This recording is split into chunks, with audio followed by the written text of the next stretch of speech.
Well, I'm not sure that you'll know, Willie, that this is the first victory at the Stoop since 2006, and what a great game.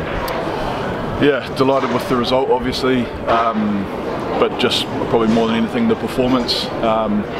We were really frustrated after last Friday night at Bristol. Felt like we created a wealth of opportunities, but we weren't able to finish them off. And you know, we certainly had a bit of a bee in our bonnet training this week, and something we spoke about at length was, you know, the game of rugby is about having an attacking framework to give you the opportunities to score tries, and we've got to be good enough to take them. And obviously, getting a bonus point win today is a good indication that, you know, we had a bit more accuracy about us today. So really pleased. Can I ask, in the first half, you seem to be using the touchline. I mean, very often we hear about the idea of keeping the ball in play. It was almost as if you were using the touchline, not afraid of their set piece, and breaking the game up into sort of smaller segments. Yeah, I think at times, probably in the past, we've been guilty of overdoing it a little bit in our attack, and you know, I thought we managed the game pretty well. It was about understanding when we had momentum and when we didn't have it, and you know, the conditions made it tough to exit regardless of what end you were at.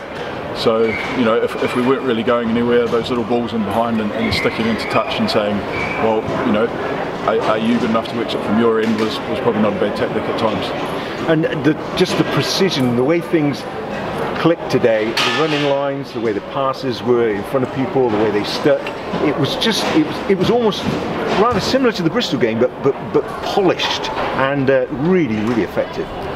Yeah, and I think it comes back to the platform that we were getting up front. You know, I thought the forwards were magnificent at times today, and you know, they hit breakdowns hard and gave us good, quick, clean ball to work with. And when you do that, you look at our back line, the likes of Sips and the way Aki and Bill lay the platform for our back three to you know, run in space is pretty exciting at times. So you know, that's the challenge for us to consistently back that up, and just delighted that we were able to again execute those opportunities when they were created today. The way the squad is coming into play now, everybody back to fitness, there's real competition to get in this side, and you can see that everybody's got to be on their toes to sort of keep their place and keep things going.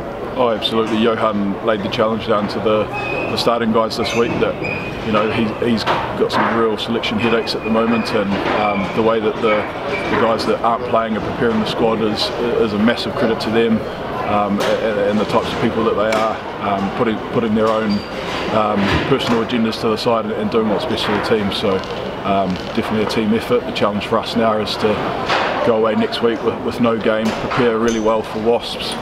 You know, we've got 2 weeks to prepare for Wasps now, and just making sure that we pitch up with the same intensity and same accuracy that we did today.